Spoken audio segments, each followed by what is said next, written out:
सारे बराती पंडित जो है वो अलग कह रहे थे कि ब्राह्मण का बेटा और ढोल का लोटा लेकर चला गया। तो उन्होंने कहा कि अब बताओ, शौच होने के लिए भी लोटा ले जाने में अगर भंगी का लोटा है तो उसमें हम अपवित्र हो जा रहे हैं। अपवित्र चीज को धोने के लिए जिस पात्र का हम उपयोग कर रहे हैं वहां भी जाति खड़ी। तो इस तरीके की चीजें एक बार हमने चेक किया। महिला आरक्षण बिल पर चित्रकूट में सम्मेलन चल रहा था, प्रशिक्षण शिविर लगा था। नेताजी मुलायम सिंह यादव जी मुख्यमंत्री थे।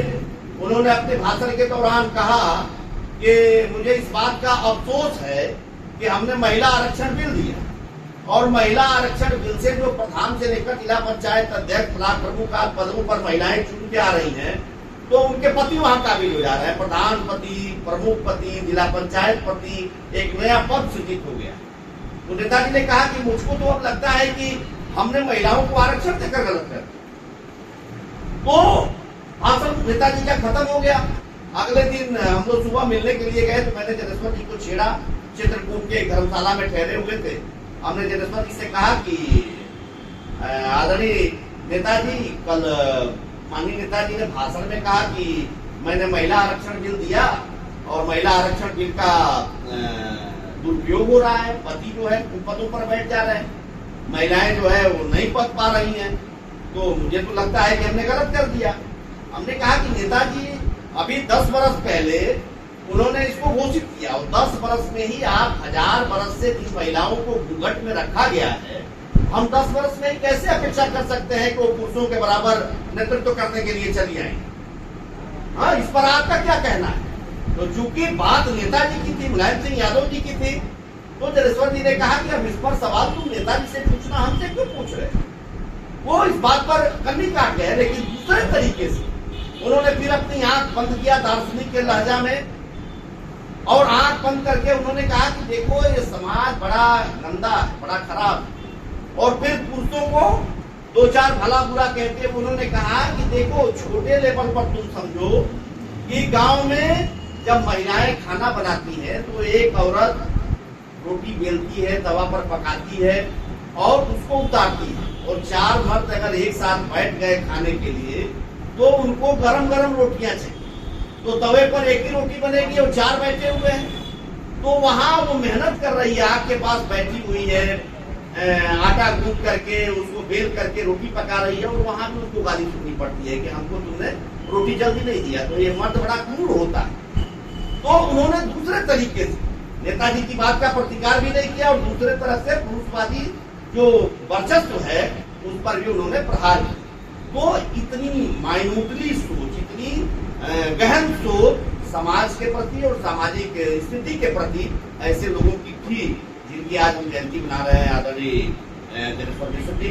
तो मैं जनेश्वर मिश्र जी को आज की तारीख में, जिन्होंने हमेशा समाजवाद के लिए, समाजवादी पार्टी के लिए, मुलायम सिंह यादव जी के लिए और इस देश के अंदर जो समाजवादी धारा है, समाजवादी धारा एक तरह से सोशलिस्ट पार्टी, मस्तराम कपूर एक बहुत बड़े समाजवादी थिंकर हुए हैं, लेखक हुए हैं, गुजरात से बनिया थे, हिमाचल के रहने वाले बैकवर्ड थे, लेकिन बहुत बड़े साहित्यकार थे। हमारी मुलाकात तो नहीं हुई, टेलीफोन पर 2-4 बार बात हुई, पत्राचार हुआ।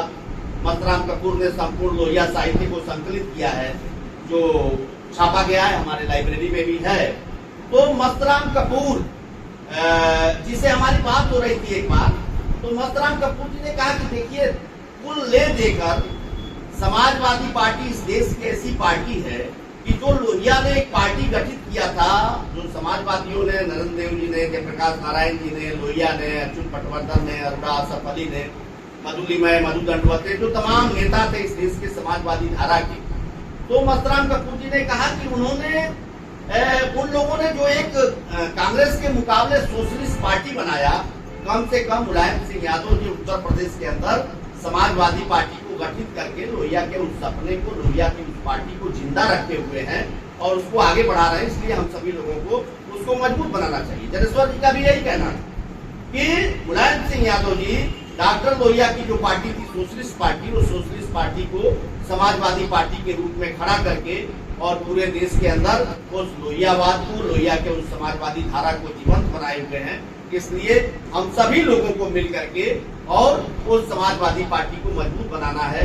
तो आज उस महान मनीषी ज्ञानेश्वर मिश्रा जी, जो एक चिंतक भी थे, लेखक भी थे, अच्छे वक्ता भी थे, और जो समाज की जो वंचित जातियां हैं उन वंचित जातियों के हितपोषक भी थे। आज उनका जन्मदिन है, हम उन्हें श्रद्धांजलि अर्पित करते हैं कोई लंबी चर्चा न करते हुए। और मैं अपने बीच में मौजूद आदरणीय श्री रामानंद शास्त्री जी, जो हम लोगों के आज के इस ज्ञानेश्वर जी की जयंती कार्यक्रम के मुख्य अतिथि हैं, मैं आपसे चाहूंगा कि आप भी अपनी बात को रखें। आदरणीय रामानंद शास्त्री साहब।